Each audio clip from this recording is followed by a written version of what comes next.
This is a war that should have never happened. It's a war that Russians tried repeatedly to settle on terms that were very, very beneficial to Ukraine and us. The major thing they wanted was for us to keep NATO out of the Ukraine. The big military contractors want to add new countries to NATO all the time. Why? Because then that country has to conform its military purchases to NATO weapon specifications, which means certain companies, Northrop Grumman, Raytheon, General Dynamics, Boeing, and Lockheed, get a trapped market. In March of 2022, we committed $113 billion.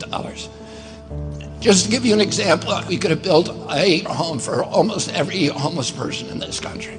We then committed another $24 billion since then, 2 months ago, and now President Biden is asking for another $60 billion.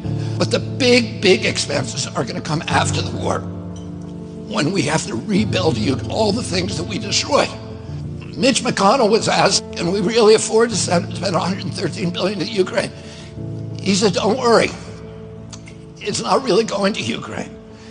It's going to American defense manufacturers. So he just admitted it's a money laundering scheme. And who do you think owns every one of those companies? BlackRock. So Tim Scott, during the Republican debate, said, don't worry, it's not a gift to Ukraine, it's a loan. So raise your hand if you think that that loan's ever getting paid back. Yeah, of course it's not. So why do they call it a loan? Because if they call it a loan, they can impose loan conditions. And what are the loan conditions that we impose on?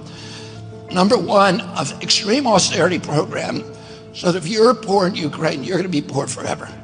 Number two, most important, Ukraine has to put all of its government-owned assets up for sale to multinational corporations, including all of its agricultural land, the biggest single asset in Europe. In Ukraine, there's been 1,000 years of war fought over that land. It's the richest farmland in the world. It's the breadbasket of Europe. 500,000 kids almost, Ukrainians, have died to keep that land as part of Ukraine.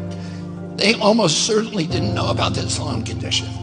They've already sold 30% of it. The buyers were DuPont, Cargill, and Monsanto. Who do you think owns all of those companies? Yeah, BlackRock. And then in December, President Biden gave out the contract to rebuild Ukraine. And who do you think got that contract? BlackRock. So they're doing this right in front of us. They don't even care that we know anymore, because they know that they can get away with it. And how do they know that? Because they have a strategy. And that strategy is an old strategy, which is they keep us at war with each other. They keep us hating on each other.